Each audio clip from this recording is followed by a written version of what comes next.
Graça e paz, povo lindo, vamos para mais um milagre do nosso Senhor e Salvador Jesus Cristo, a cura da sogra de Pedro. Vamos para a Bíblia, Mateus 8, versículo 14. E Jesus, entrando em casa de Pedro, viu a sogra deste acamada e com febre. Versículo 15. E tocou-lhe na mão, e a febre a deixou. E levantou-se e serviu-os. Versículo 16. E chegada a tarde, trouxeram-lhe muitos endemoniados, e ele, com a sua palavra, expulsou deles os espíritos e curou todos os que estavam enfermos. Versículo 17. Para que se cumprisse o que fora dito pelo profeta Isaías, que diz: Ele tomou sobre si as nossas enfermidades e levou as nossas doenças. Amados, vamos falar de mais um milagre do nosso Senhor e Salvador Jesus Cristo. Dessa vez vamos falar de cura e de libertação pelo poder da palavra e pelo simples toque do Mestre. Vamos falar da cura da sogra de Pedro. É por isso que eu amo a Bíblia, pois a Bíblia não esconde nada e nem engana ninguém. Só fica enganado quem quer. Os padres afirmam que Pedro foi o primeiro Papa. Todavia, os padres e os papas fazem voto de castidade, ou seja, o celibato. Então, como Pedro tinha sogra, se Papa não pode se casar, a igreja primitiva era liderada por todos os apóstolos de uma forma democrática. Jesus nunca colocou Pedro numa posição de comando sobre os outros apóstolos. Jesus sempre foi o único líder supremo da igreja. Colossenses 1, versículo 18. E ele é a cabeça do corpo da igreja. É o princípio e o primogênito dentre os mortos, para que em tudo tenha a preeminência. Esta passagem da cura da sogra de Pedro são citadas nos 3 evangelhos sinóticos, Mateus, Marcos e Lucas. Vamos meditar no evangelho de Mateus, que foi uma testemunha ocular de Jesus Cristo. Nos evangelhos de Marcos e de Lucas, este episódio acontece após o exorcismo na sinagoga em Cafarnaum, quando Jesus vai até a casa de Pedro. Lá ele vê a sogra de Pedro deitada numa cama com febre muito alta. Jesus toca a mão dela e a febre desaparece. E ela se levanta e passa a tratar das necessidades de Jesus Cristo. É por isso que tem pessoas que são curadas imediatamente. A sogra de Pedro, a receber a sua cura, mostrou a sua gratidão, servindo Jesus Cristo e os seus discípulos. Já outros são curados e viram as costas para Cristo, como fizeram os 9 leprosos que Jesus Cristo curou. Só um voltou para dar glória a Deus. Lucas 17, versículo 18. E não houve quem voltasse para dar glória a Deus, senão este estrangeiro. Após este evento, os evangelhos reportam que ao cair da noite, o povo trouxe para ver Jesus todo o tipo de pessoas doentes ou possuídas por demônio, impondo suas mãos sobre cada uma delas. Jesus Cristo as curou e expulsou seus demônios. Eu particularmente gosto desta passagem narrada pelo evangelista Marcos. Marcos 1, versículo 34. E curou muitos que se achavam enfermos de diversas enfermidades, e expulsou muitos demônios, porém não deixava falar os demônios, porque o conhecia. Nós temos que seguir o exemplo de Jesus Cristo. Não devemos ficar entrevistando demônio e nem dando ibope para Satanás. Jesus Cristo bem sabia que a função de Satanás é roubar, matar e destruir. João 10, versículo 10. O ladrão não vem senão a roubar, matar e destruir.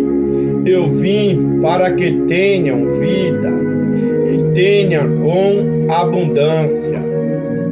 Mesmo o texto estando se referindo aos fariseus, nós sabemos que o primeiro homicida foi Satanás. João 8, versículo 44. Ele foi homicida desde o princípio e não se firmou na verdade, porque não há verdade nele. Vamos esquecer o pai da mentira e focar nos milagres do dono da vida. João 5, versículo 21. Pois assim como o Pai ressuscita os mortos e os vivifica, assim também o Filho vivifica aquele que quer. Versículo 14. Jesus entrando em casa de Pedro, viu a sogra deste acamada e com febre. Os evangelistas tinham perspectiva diferente.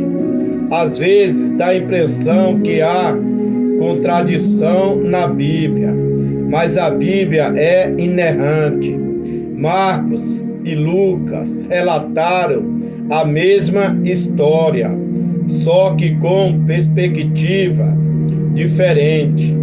Lucas 4, versículo 38.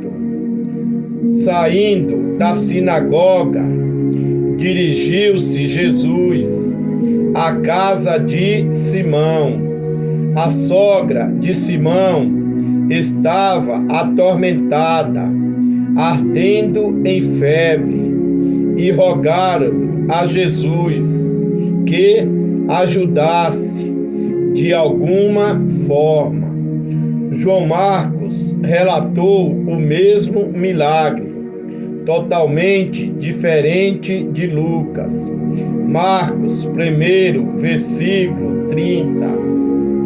A sogra de Simão estava deitada com muita febre e logo falaram com Jesus a respeito dela. Jesus Cristo nunca exigiu que os seus apóstolos e bispos fizessem voto de castidade. 1 Timóteo 3, versículo 2.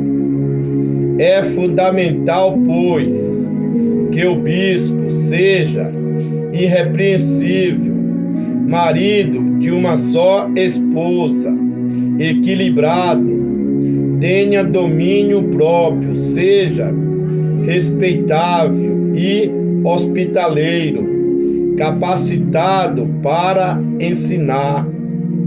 Então, em nome de Jesus Cristo, deixa de falar que o apóstolo Pedro foi o primeiro Papa. Se Jesus Cristo, em Mateus 23, versículo 9, falou que a ninguém devemos chamar de Pai, pois há um só Pai. Versículo 15. Tocou-lhe na mão, e a febre a deixou, e levantou-se e serviu-os. Por onde Jesus Cristo passava, aconteciam maravilhas, prodígios e sinais. E continua acontecendo até hoje, pois Ele é imutável, e onde estiverem 2 ou 3 unidos em seu nome, o sobrenatural acontece. Mateus 14, versículo 36.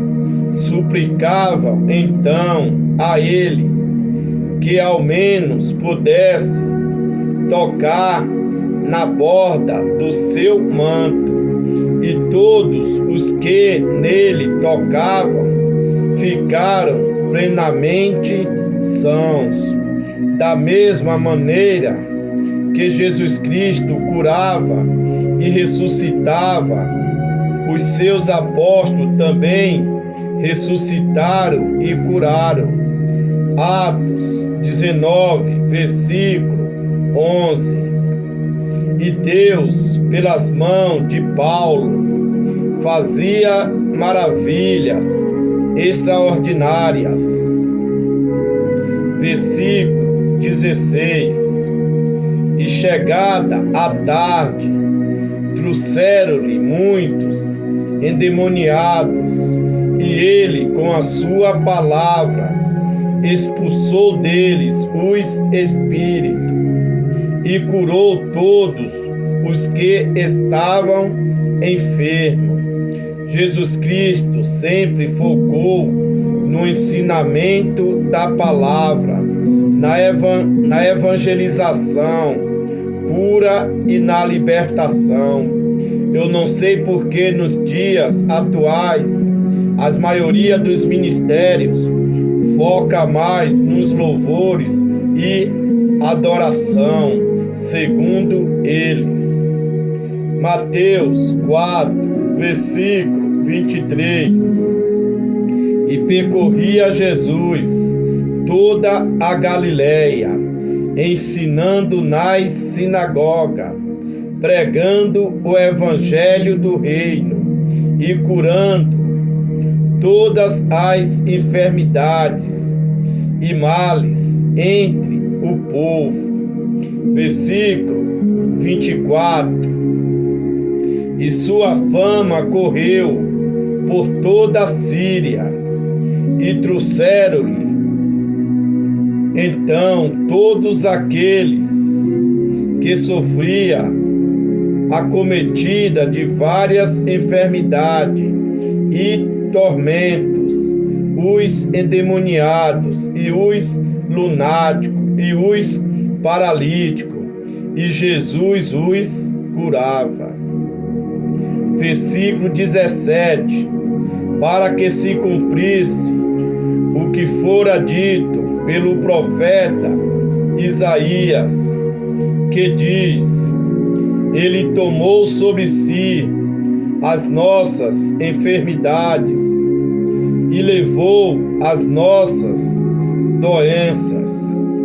Este versículo muitas pessoas interpretam de forma errônea. Muitos cristãos pegam este versículo para afirmar que o crente não pode adoecer, porque Jesus Cristo levou todas as nossas doenças, sendo que a Bíblia está se referindo ao ministério de cura de Jesus Cristo, um cumprimento da profecia do profeta messiânico Isaías. Isaías 53, versículo 4: verdadeiramente Ele tomou sobre si as nossas enfermidades e as nossas dores, levou sobre si, e nós o reputávamos por aflito, ferido de Deus e oprimido. Este versículo nos garante que todas as promessas de Jesus Cristo irá se cumprir em nossas vidas, o adversário querendo ou não, pois maior é o que está conosco. O maior é o nosso Senhor e Salvador Jesus Cristo. Se gostou do conteúdo, nos ajuda a divulgar este canal, se inscrevendo, compartilhando os vídeos e deixando seu gostei. Um forte abraço do seu amigo e irmão em Cristo, Miguel